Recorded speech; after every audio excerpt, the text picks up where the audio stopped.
So next time we'll do the Etruscan places. Depending on how far we get through the Etruscan places, we'll see how much time we have for the chosen. Question? Before you move on, can you just tell me what a Zionist is? I don't quite understand that term. Yeah, Zionist has been in the news quite a lot. If you read the Bible at all, or ever heard things from the Bible, you will have in the prophets heard of different prophets. Christians are very into this part of the Bible, for instance, biblical prophets, because they feel that the prophets have some stake in how Jesus is presented in the Gospels or the Scripture and how Jesus fulfills prophecy. Well, if you look at most of those prophecies that are pulled out of Scripture, they're pulled out from what are called the prophets. And the main prophets are Isaiah, Jeremiah, Ezekiel.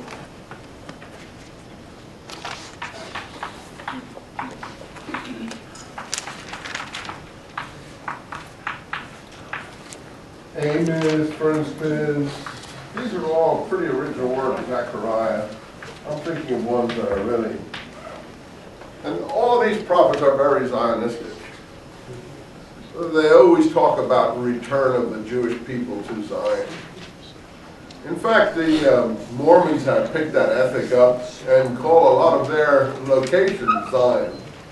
So that, for instance, you can even go out to Utah and you can find a place called Zion National Park. And the reason is that for the Mormons, Utah was Zion. The promised land, if you want to call it that. It's a code for the promised land or whatever you want to call it. You say, well, why don't they just call it the promised land? Why do they call it Zion? Well, Zion was actually the seat, if you can visualize it, of the Davidic monarchy in Jerusalem.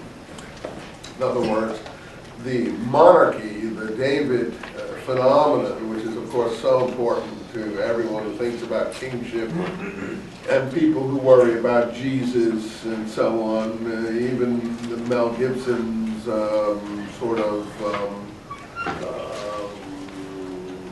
would say sadomasochistic presentation of Jesus. If you like blood and gore, you know, like that. I'm not into blood and gore, I think I've told you, so it's not something that I can personally relate to very deeply. But even people like that will understand that Jesus has something to do in the presentation with David.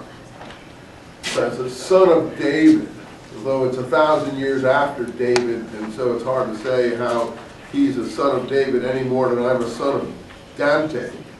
But as it's presented, he's a son of David, because the prophets present the ruler as to come as that he should be descendant or connected or a member of the house of David, whatever that might have meant 8 centuries later. I mean, it would be like saying, I have to be a member of the house of Lincoln. But, I mean, I don't even know if Lincoln has any descendants who are functioning today. But to go back to your question of Zion, why am I talking about David? Because the Davidic seat of government, the palace and so on, was considered to have been located on a hill in Jerusalem called Mount Zion.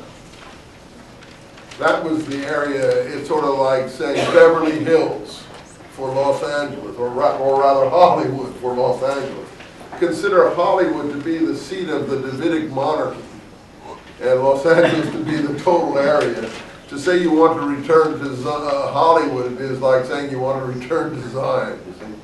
So Zion was just a fancy name for the idea of returning to Jerusalem.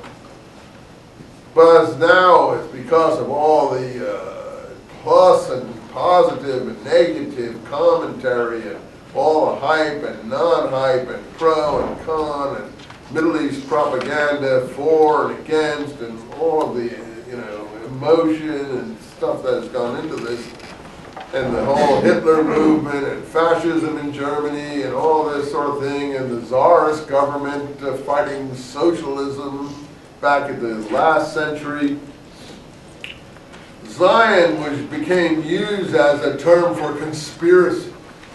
So you got the czarist, it was a czarist propaganda pamphlet to attack socialism. Yeah, it's really weird. It was called the Protocols of the Elders of Zion, so they circulated this thing. The czarist secret police had written this thing, making it look like socialism was a Jewish plot to take over the world, and that there were little Jews, rabbi types plotting in some weird way to make a world socialism and so on. Because they wanted to use that connected with anti-Semitic feeling and so on to whip the peasant class up against the Jewish people within that environment. And in Germany they succeeded, and to the point is they started putting people into incinerators and didn't have a difficult time doing it. There were an awful lot of people who joined in with a lot of enthusiasm to kill a lot of people. And before one goes around, I think, since you brought up Zion, complaining about one's own fate or the situation in other places, like in the Middle East, I think you should first consider how it would feel to lose half of the population of your people by being burned into ashes before you run around throwing around slurs or slogans and things like that. I would say that to the Middle East people too. However, the Palestinians might be concerned about the issues they've had to face. There really is a whole Arab universe from Morocco to Afghanistan. You're talking about one little fraction of the whole Islamic Arab world there that some people feel is a little bit too much to bear. But I don't think we have anything even remotely resembling what occurred in Europe in the last century, in the early 30s. So even though the emotions get hyped up and you hear all of this animosity about Zion and Zionism and so on, Zionism, as the father of this person in this book is avowing it in the wake of the Holocaust and what he learns in the tragedy of his people, is the national liberation movement of the Jewish people. So it was probably wrong to put a word like that on it, but the word comes from the prophets, because the prophets are always speaking about a return to Zion after the destruction of the temples and the dispersion of the people to different locations in Babylon and other places. So the prophets, when they're trying to speak about the gathering of the peoples from all the parts of the earth, and that's in Isaiah, the same prophecies that the people pick the Jesus material from, is also about the return of the exiles. In great detail, Ezekiel is just like, that's his whole theme.